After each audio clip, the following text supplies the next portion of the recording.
Many years ago, when Vida first moved into the compound, nobody expected peace to follow her.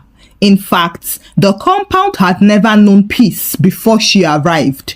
On that fateful day, Vida arrived with 2 suitcases, 1 mattress, and a face that looked like it did not have time for nonsense. She greeted everyone politely on the first day. "Good evening, ma. Good evening, sir." She smiled, unpacked, and closed her door. Well, that was the beginning of suspicion.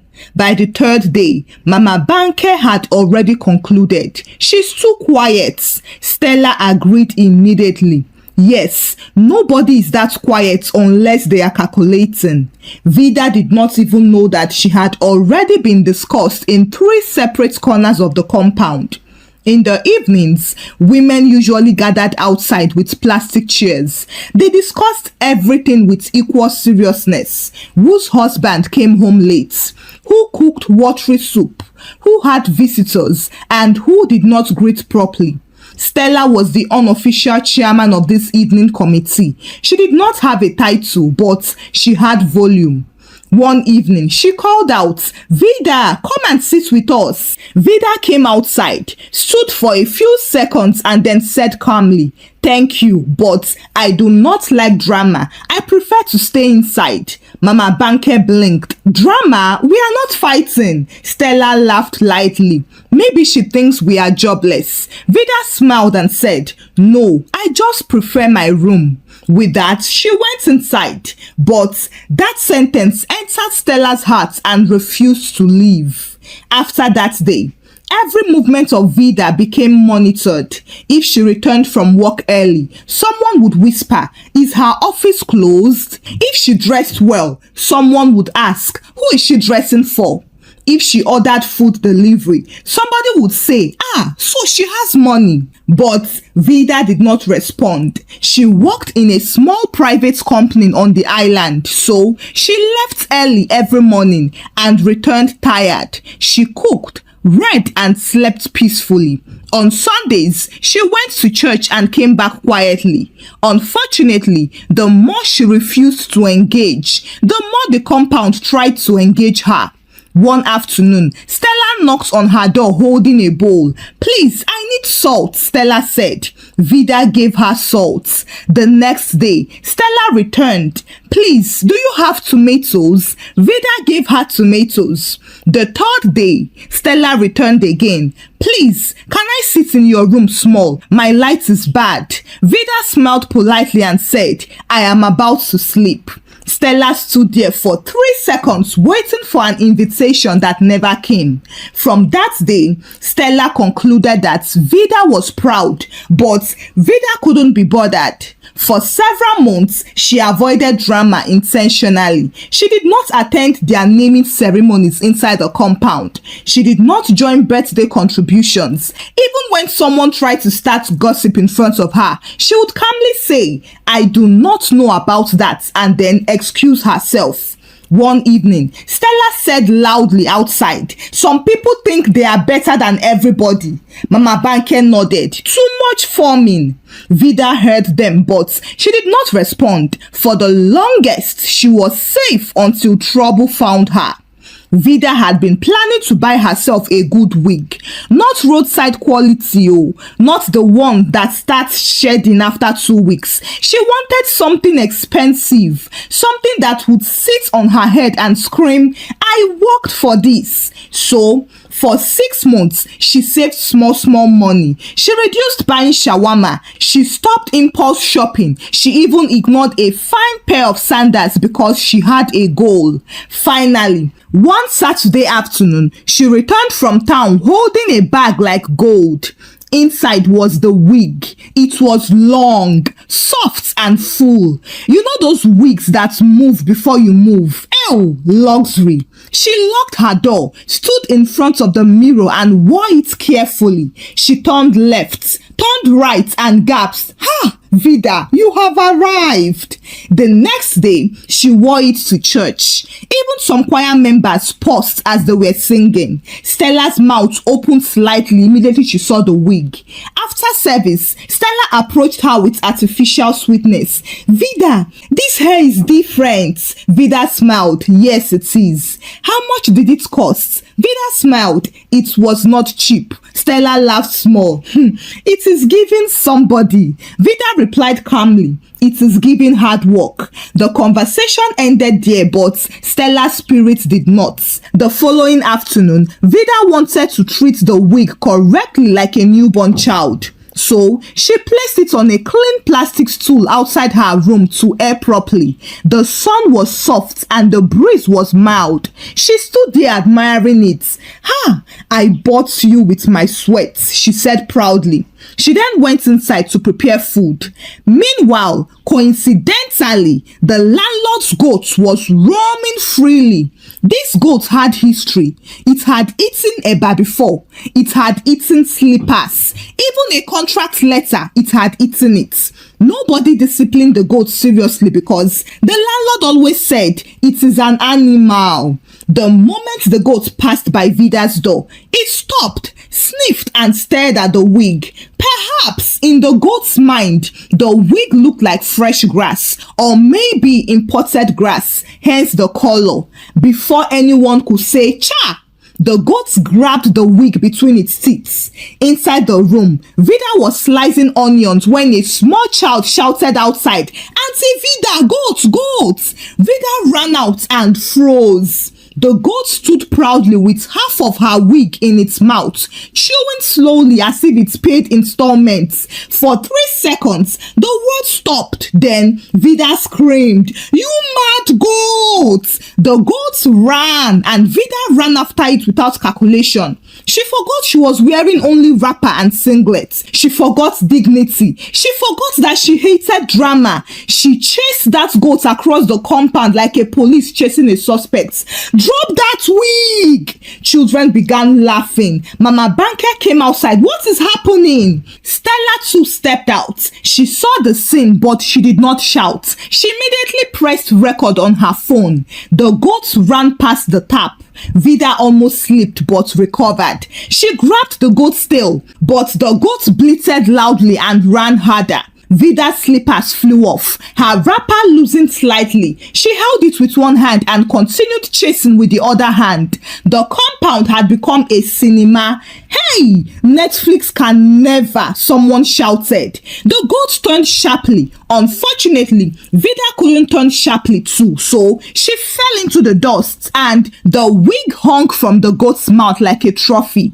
Finally, Vida grabbed the wig forcefully and stood up, breathing heavily. The wig was wet. Saliva decorated it. Its pride was gone. She looked around and saw that everyone was staring at her. Stella lowered her phone slowly, hiding her smile. Vida said nothing. She just walked inside quietly, carrying the injured wig like a fallen soldier.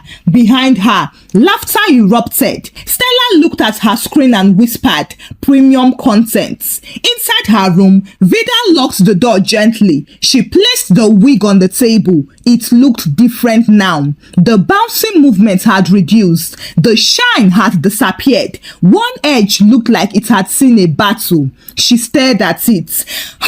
"That's gold." She washed it, conditioned it and combed it carefully. The wig survived, but its dignity was gone. Meanwhile, outside, Stella did not waste time. She sent the video to the compound WhatsApp group first with the caption, "The drama-free one when goats offended her," laughing emoji. Within seconds, messages began to drop. Is this Vida? So she can run like this? Goat wrestler. Mama Banker added laughing emojis that refused to stop.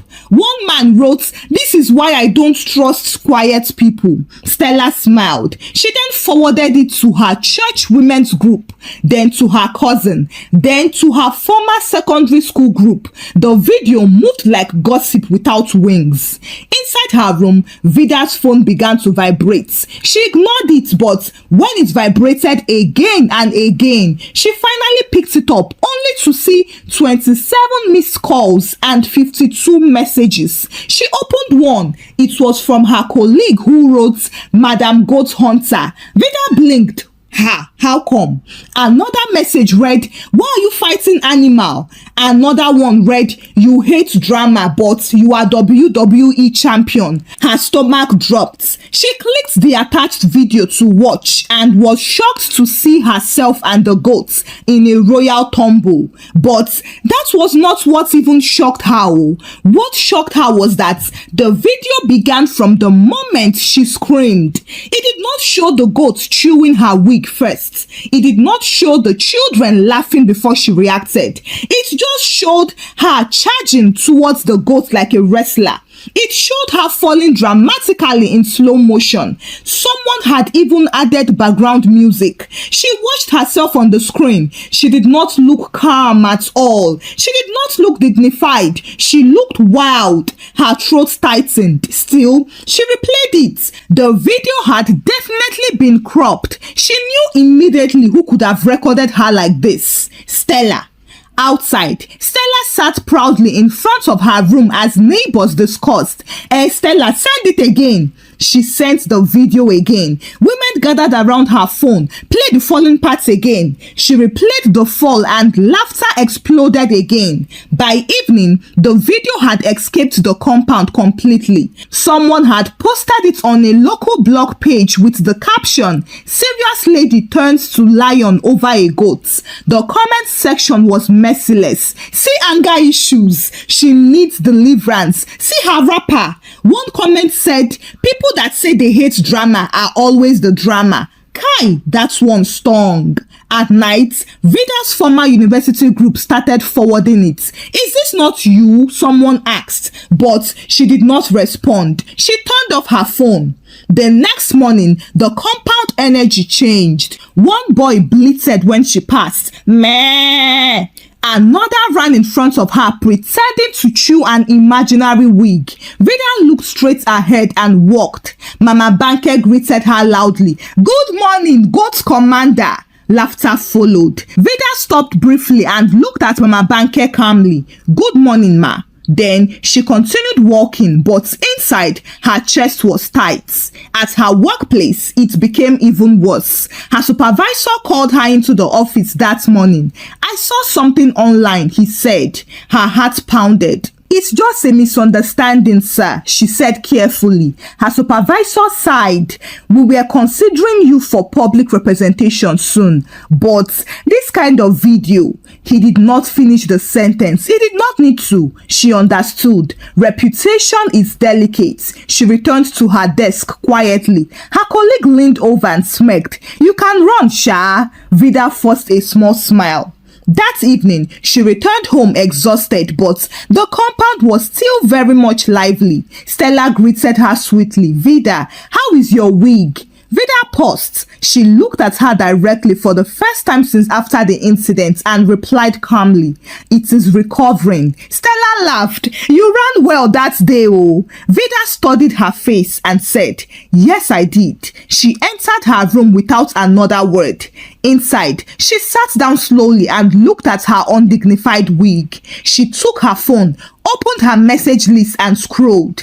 That was when she saw that a neighbor had sent her the original full clip privately with the message, "I feel bad. This is the full video." She opened it. It was 2 minutes long. It showed clearly the goat chewing first, her shock and the children shouting before she reacted. The difference was obvious. Her image had been cut to shape a dramatic narrative. Her peaceful identity had been sliced into entertainment. She leaned back against the wall slowly and whispered, "So, this is how it works." Outside, Stella was still enjoying her moments. She sat on a plastic chair like a film director reviewing her masterpiece. People kept walking up to her. "Said it again." She would laugh modestly. It's not that serious." And then she would send it again. Mama Banke shook her head dramatically. "Ha! This compound has seen episodes. One young man added, she nearly killed that goat. Stella corrected proudly. No, the goats nearly killed her wig. They laughed more. Meanwhile, inside her room, Vida remained quiet. She did not storm outside. She did not post any explanation online. Neither did she type a long status defending herself. She just saved both videos, the original one and the edited one. She placed them side by side and watched them carefully. The edited version was 38 seconds, while the original was 2 minutes 12 seconds. In the edited version, her scream sounded aggressive, but in the original version, her scream sounded shocked. Context had been deliberately removed. She zoomed in, and that was when she heard Stella's voice from the background of the full clip. Record it oh. Vida sat upright. That was not an accidental recording. That was intentional. Her phone vibrated again. This time, it was her church youth leader. Vida, are you okay? Yes, I am, Vida replied. People are talking. I know, Vida replied. The youth leader went on to say, we were considering you to coordinate the ladies' seminar next month. Vida paused. Yes, but he continued, there are concerns about your temperament. The word temperament felt like a slap. Vida replied, I understand. After the call ended, she placed her phone on the table slowly. This drama had cost her too much already.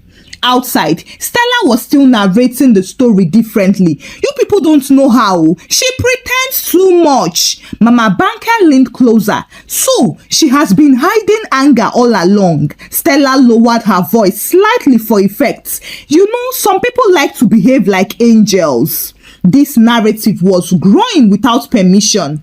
That night, the landlord himself, the owner of the goats, called out from the corridor. Vida! Vida stepped outside calmly. Yes, sir. He scratched his head and said, you know, goats behave like goats. Vida stared at him. Yes. The landlord continued. So let's not make a small issue big, right? Small issue? Vida looked at him directly. Sir, your goat destroyed something expensive. The landlord shifted slightly. How much can a wig cost? Vida did not answer. The landlord waved dismissively. We'll talk later. And then he walked away. Outside, Stella was watching from her door with satisfaction. Vida returned inside. She stood in front of the mirror and placed the wig gently on her table.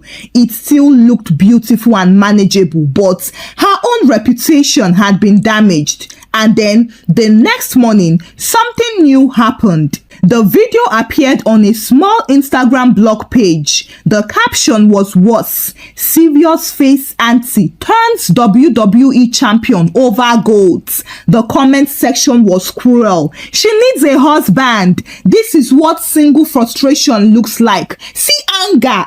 Ew. Vida read one comment twice. Single frustration. How? She closed the app immediately. Now, the narrative had shifted from goat's incidents to her personal life. Her singleness was now being used as the explanation.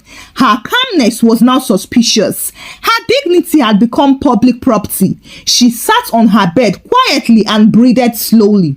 She could ignore the compound gossip, but this had gone outside. It had entered strangers' mouths, and strangers are fearless. Outside, Stella was still feeling powerful. She received phone calls too.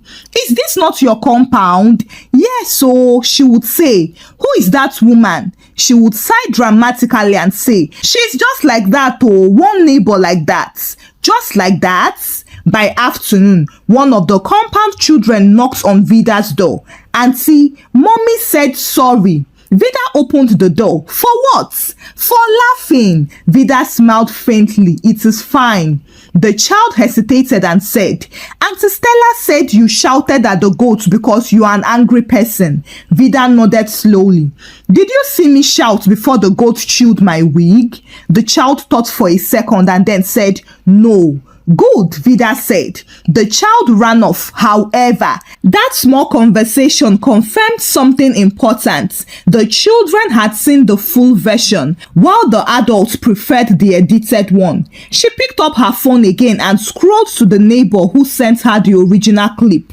Please send me that full video again. Within seconds, the video arrived. She watched it one more time, and then this time she posted the full version on her status without any caption or explanation. Just the full clip.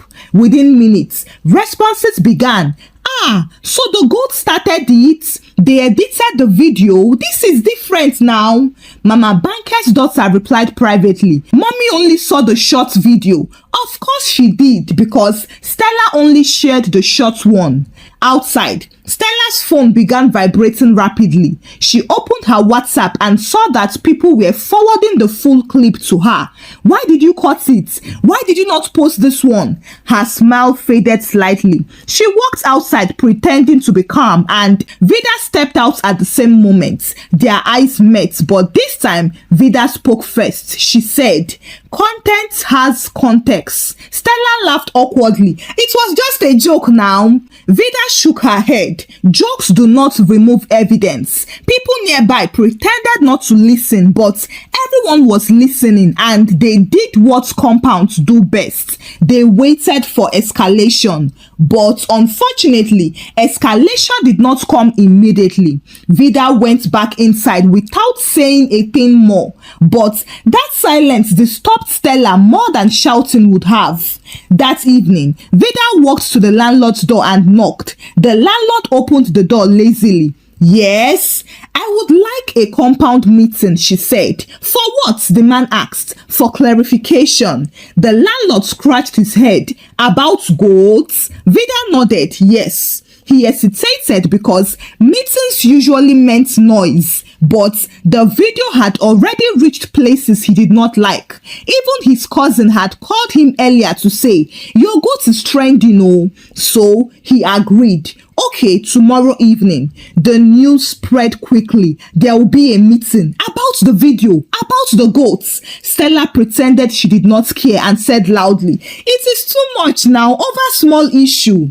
But she did not sleep well that night. The next evening, chairs were arranged outside. Even those who usually avoided meetings attended because curiosity was free entertainment. Vida came out neatly dressed with the wig. Stella arrived slightly later, trying to look relaxed. The landlord cleared his throat. "We are here because of misunderstanding." Vida stood up slowly and corrected. "No, it is not a misunderstanding. It was editing." Everyone leaned forward. She held up her phone. "I will play 2 clips." First, she played the edited version. People laughed nervously. Then, she played the full version. There was silence. In the full version, Stella's voice could be heard faintly saying, "Record, record." The difference was obvious. One elderly man coughed. "So, the goat started it?" Mama Banker shifted in her chair. Stella's smile froze. Vida spoke clearly now. "I don't hate laughter. I hate lies." That video removed context. It damaged my image. It reached my workplace, and it cost me opportunity. The word cost hung heavily in the air. She turned towards Stella directly. "You recorded me. You edited it intentionally and you posted it." Stella laughed weakly. "It was just fun." Viva nodded. "Fun. Fun that removes evidence." Someone from the back said, "Why did you cut only the beginning?" Stella swallowed hard. I did not think it mattered." Viva looked at the group. "Well, it did matter." The landlord finally spoke. "It was my goat that caused this damage." "Yes," Vida continued. "The wig cost wig, and the humiliation cost my reputation." The compound was quiet now. Nobody was laughing again. One woman whispered, "It was too much, oh." Another person replied, "We judged her quickly." Stella tried again. You are overreacting now." Vida interrupted her. "If it was small, why did you edit it?" That question did not need shouting. It needed an answer, and Stella had none. The landlord cleared his throat again and said, "I will compensate for the wig." He looked at Vida reluctantly and asked, "How much?" She told him and his eyes widened. That is too much for wig now. Vida looked at him steadily. It was not meant for goats. He exhaled heavily. "Okay, we'll discuss the payments." Then something unexpected happened. One of the women stood up and said, "I shared the video without knowing the full story. I apologize. I am really sorry." Another one added, "Me too, I'm sorry." Stella sat still. The spotlight had shifted. She had enjoyed attention 2 days ago, but now the same attention pressed against her chest. The landlord concluded the meeting quickly. "Please, let us not repeat such a thing." And everyone dispersed slowly, whispering differently now. Not about Vida, but about Stella. Why did she edit the video? Was she jealous? She always talks too much. That night, Stella's phone vibrated constantly, but the tone was different now. "Why did you cut the video? You made it worse. That is not nice at all. It is devilish." Inside her room, Vida sat quietly and her phone vibrated too. But the messages were softer now. "Sorry about earlier. People judge too fast. Please forgive me. You handled it well." She placed the phone down. The next morning, children no longer bleated when she passed. Mama Banker greeted her normally. "Good morning, good morning." Meanwhile, Stella stayed inside longer than usual out of shame. Weeks later, something surprising happened. A small media page reached out to her privately. "We saw your video and the follow-up. Would you like to speak about online misrepresentation?" Vida stared at the message for a long moment. Months ago, she avoided attention, but now, attention had found her. She smiled and replied, "Yes." Thank you for watching the story. Kindly share your thoughts about the story with me in the comment section. Kindly give the story a thumbs up and share the story out with your loved ones. Subscribe to this channel if you've not done so by now. Until I bring another story your way. Bye.